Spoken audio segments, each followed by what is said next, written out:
Good morning and welcome back to BIFA Link TV, your daily dose of industry information.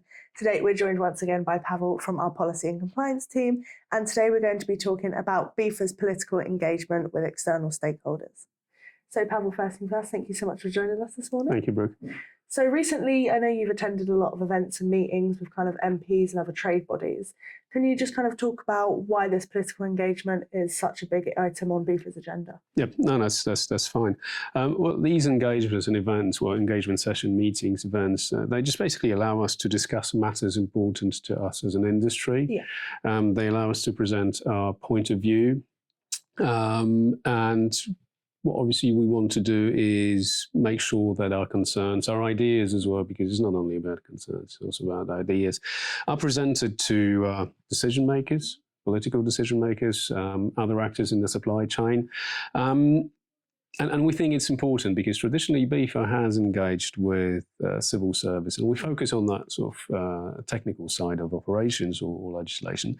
Whereas currently the times have changed, and when we look back 10 or even 5 years ago, we will see that the world was different then. And obviously we see that we need to react to that change that's happened over the last few years. And I think the last few weeks and months have been, well, very much a point in case here. Yeah, of course. It's been very eventful, hasn't it? Oh, yes, they have. So how would kind of BIFA as an organisation, how would we like to change that? What we would like to see is that, well, obviously our industry has an important role in driving any kind of change. But when I say change, you know, we usually think about something technical, but we also want to drive regulatory change, which is very important for our members. You know, international trade is all about regulations, international, national, which are added onto that.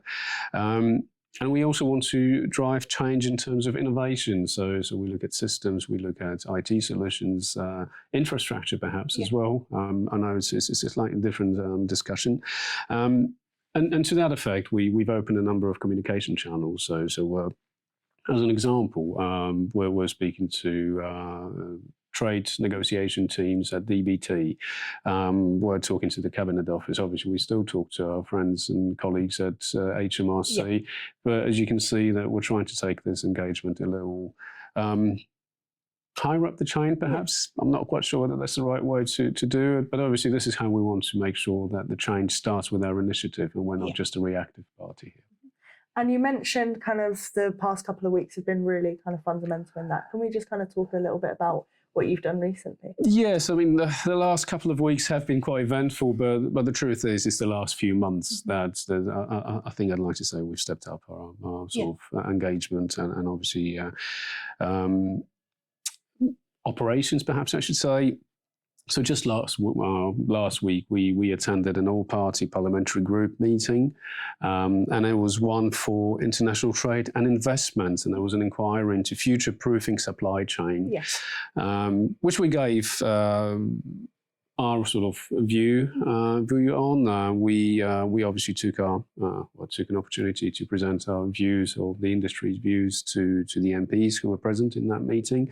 There will be a survey that we'll also send out for our members to contribute to.